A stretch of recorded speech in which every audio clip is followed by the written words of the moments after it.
구독, 좋아요, 초짜 프로. 네, 반갑습니다 여러분. 행복한 은퇴 생활을 즐기고 있는 초짜 프로 초프로입니다. 이번에도 스터디 카페 창업에 대한 이야기입니다. 드디어 2월달이 끝났고 제가 2월달 지출과 수익 정리를 했습니다. 지난달 1월달에도 제가 지출과 수익을 공유를 했거든요.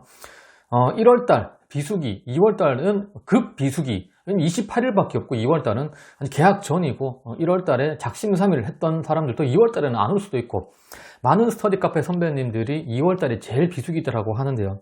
그 비수기인 1월달, 2월달 수익과 지출을 제가 공유를 하려고 합니다. 그래서 1월달 지출과 수익은 제가 공유를 했고요. 그 영상은 저 링크로 딱 걸어 드리겠습니다. 참고하시고 2월달 마감을 했는데요. 2월달 수익과 지출이 어떻게 됐는지 공유를 하고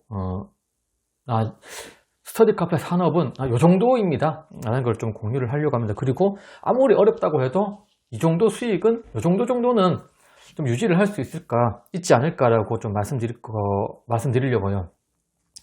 이 말씀을 드리기 전에 많은 분들이, 특히 스터디 카페를 했던 분들이 스터디 카페 산업 이거 이제 힘들다, 쉽지 않다, 이제 하향세다, 그리고 점점점 사라질 것이다 라고 말하는데, 이건 제가 컨텐츠로 좀 남길 건데 저는 그렇게 생각하지 않거든요.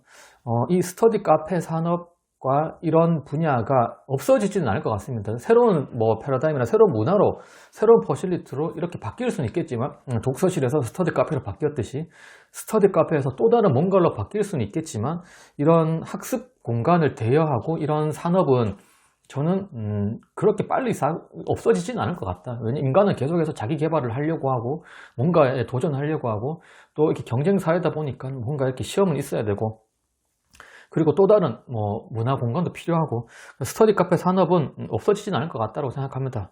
치킨집도 멕시카나 페리카나도 제 초등학교 때부터 있었는데 치킨집이 없어지겠습니까? 안 없어지거든요.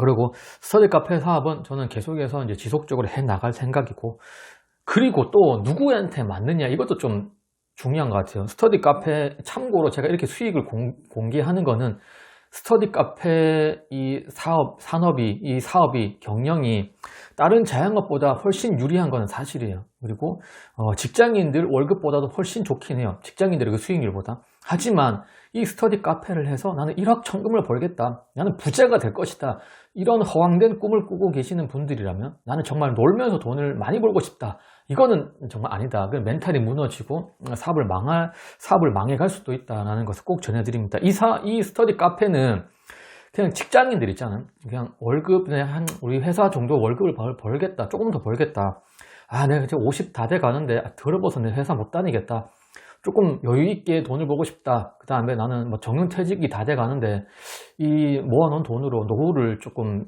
여유롭게 좀 일을 하면서 교육 사업을 하면서 또 공간 임대업을 하면서 어느 정도 수익도 내고 싶다, 그런 분들한테 맞는 거지. 이걸로 나는 순수익 한 몇천씩 벌 거야, 그거는 이제 다점포로 갔을 때는 가능할 수도 있겠지만, 저는 스터디 카페를 그냥 좀 이렇게 조금 과거보다는 좀 눈을 낮춰서 들어오는 게 좀 편할 것 같아요. 그래서 물론 저는 거의 확신은 하는데 회사보다는 나아요. 직장인들보다 수익도 좀 좋을 것 같고, 물론 이거는 제가 이 수익을 공개하겠지만 이거는 감가상각, 재투자비, 이거는 복잡하니까 빼고, 나는 이 사업으로, 이 스터디 카페로 노후를 좀 보내겠다. 5년, 감가상각 보통 5년으로 잡잖아요. 5년 이상 해나가면서 나는 빨리 2년, 3년 안에 수익을 다 뽑고 계속해서 수익을 벌면서 그 이후로는 이걸 돈을 벌면은 또 2호점을 차리고, 이게 한 6년, 7년 돼서 시설이 정말 노후가 되면 이거 폐업하면 되니까, 그러면 감가상각 신경 쓸 필요가 별로 없잖아, 이게 복잡하게. 그래서 감가상각 다 빼면 어느 정도 통장에 꼽히는 걸로 생각한다면, 직장인들보다는, 제가 이제 2년 전에 LG전자를 다녔을 때 그 연봉과 월급보다는 훨씬 많거든요. 그리고 그때 8시에 출근하고 5시에 퇴근하는 그런 틀에 박힌 그 생활, 모든 에너지와 시간과 노력, 내 창의력, 내 지식, 내 땀, 이거를 다 구강모 회장님을 위해서 쏟았잖아요. 지금은 나를 위해서, 내 가족을 위해서 쏟을 수 있으니까 정말 좋다고 생각하는데, 그것도 딱 하루에 2시간 정도만. 시간 효율이나 노동 효율 면에서 이 정도로 좋은 자영업은 없다고 생각해요. 맨날 닭 튀기는 사람보다는 쉽고요. 물론 스터디 카페를 운영하는 사람들이 스터디 카페 쉽지 않다, 어렵다고 하는데 정말 회사원보다는 쉽고요. 맨날 닭튀겨서 돈을 버는 사람도 훨씬 많고요. 이 코로나 때문에 맨날 코수시 있는 그런 간호사보다 훨씬 쉽습니다. 그렇기 때문에 조금 이렇게 연세가 지긋하신 분들이 좀 노후를 위해서 적당한 소득을 목표로 하면 좋을 것 같고, 또 약간 젊으신 분들은 다점포로 하면서 좀 사업을 키워나가는 것도 좀 적당하지 않을까라고 생각합니다. 말이 되게 길었네요. 수익률, 지출과 수익률 얘기하겠습니다. 지출 먼저 공유할게요. 지출은 이 정도 371만 4,261원. 이게 지난 평균 지출보다 훨씬 높아졌어요. 이게 한 30만원 정도 올라갔는데, 이 이유가 저희가 바닥 난방을 하거든요. 그래서 보일러를 틉니다. 이 도시가스비가 한 4, 50만원 나오더라고요. 아무리 그래도 뭐 손님들이 최적화된 온도와 습도에서 공부를 할 수 있는 걸 맞추기 위해서 보일러를 24시간 가동을 했는데요. 그러다 보니까 도시가스비에서 조금 오버됐다. 하지만 이런 거는 당연히 학습을 위한 공간이잖아요. 학습을 위해서는 정말 온도, 습도, 환경이 정말 중요하다고 생각하거든요. 그래서 보일러 온도를 몇 도로 세팅해보고, 가습기를 한 개 틀어보고, 2개 틀어보고 해서 가장 후끈하지도 않고, 그렇다고 싸늘하지도 않고, 바닥 난방에 최적화된, 그 다음에 이렇게 공부하기에는 잠도 오지도 않고, 그런 걸 찾느라고 좀 고생을 했는데, 그래서 24시간 보일러를 돌리다 보니까 지출이 371만 4,261원으로 나왔습니다. 그래서 여기서 여러분들이 제일 궁금해할 2월달 매출이 얼마냐. 2월달 매출 역시나 이 예상대로 제일 낮았던 것 같아요.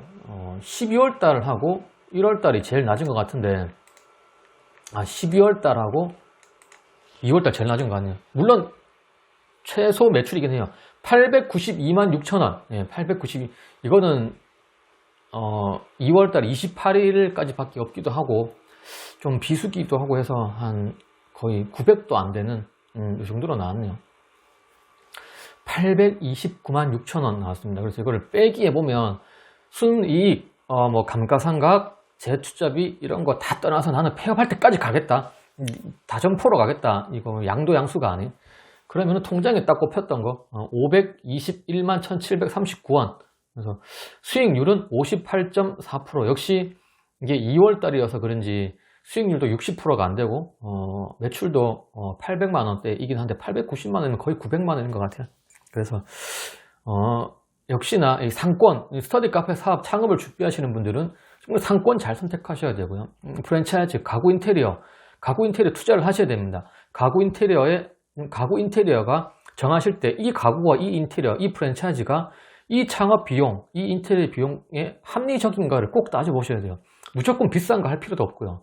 무조건 싼 거 할 필요도 없습니다. 가장 이 가구와 이 견적을 딱 받아보시고, 정말 이 정도의 가치를 하는 건지, 정말 뻥튀기 하는 프랜차이즈 정말 많거든요. 상담해보고 제가 직접 가봐도, 이게 무슨 평당 이만큼을 받지? 이런 것도 되게 많거든요. 그래서 꼭 상권 정말 중요하고요. 그 다음에 가구, 이제는 시설을 투자를 하셔야 돼요. 합리적으로 투자를 하셔야 되고요. 그 다음에 이제는 공간 임대업을 떠나서 저는 3세대로 갈수록 이제는 서비스업으로 보셔야 되는데요. 공간 임대업에서 서비스 사업으로 간다는 생각으로 운영 정말 잘 하셔야 되고요. 그러면 520만 원이 수익이 났는데, 제가 LG전자 다닐 때 500만 원 벌어본 적이 없거든요. 통장에 꼽혔을 때가. 그래서 가장 비수기라고 하는 선배님들이 말씀하셨던 2월 달에도 500만 원 정도의 수익이 났다는 거는 다른 자영업자들이나 이 투자하는 시간에 비해서 딱 하루에 2시간이라고 한 달에 520만 원의 수익이 났다? 괜찮은 사업이지 않을까라고 생각합니다. 그래서 운영을 계속 해나간다면 분명 해가 갈수록 뭐 3년까지는, 투자금을 뽑을 때까지는 어느 정도 수익이 이 정도로 유지가 되겠지만, 내 가구와 내 인테리어가 노후화되면 어느 정도 매출은 줄어들겠죠. 하지만 그 전까지는 당연히 내 투자금 회수를 한 뒤라고 생각하니까 좀 여유롭게 사업을 운영해 나갈 수 있을 것 같습니다. 여러분, 아무리 작은 평수의 스터디 카페지만 여러분들의 사업체입니다. 여러분들이 경영을 하셔야 돼요. 여러분들이 노력하셔야 됩니다. 그러면 어느 정도의 수익률이 날 수 있지 않을까라고 생각합니다. 제가 최고 성수기 때 뭐 시험 기간에 중간고사, 기말고사 그때 수익 매출도 공개를 했었는데요. 그때 영상도 찾아보시면 훨씬 더 많은 수익이 날 때도 있으니까 창업을 준비하시는 분들이 나는 부자가 돼야지, 막 1억 1000원을 벌어야지 이런 것보다는 적당하게 수익을 낼 수 있겠구나. 그리고 투잡으로 하기 쉽지 않다고 하는데, 그럼 생각을 바꿔볼까요? 잡이 2개면 되는 거잖아요. 이게 메인이 뭔지 중요할 필요 있겠습니까? 꼭 회사 월급이 메인이어야 됩니까? 스터디 카페가 저처럼 스터디 카페가 메인이고 또 다른 잡해서 다른 걸 투잡으로 하는 생각의 전환도 필요하거든요. 그러면 이러면 퇴사를 해야 되는데, 그 투잡도 회사가 메인이고 스터디 카페를 또 다른 투잡으로 사용하지 마시고 스터디 카페를 메인 잡, 또 다른 투잡을 찾는 것도 저는 나쁘지 않다고 생각합니다. 스터디 카페를 하면 시간이 많으니까요. 안녕히 계십시오. 구독, 좋아요, 초짜 프로.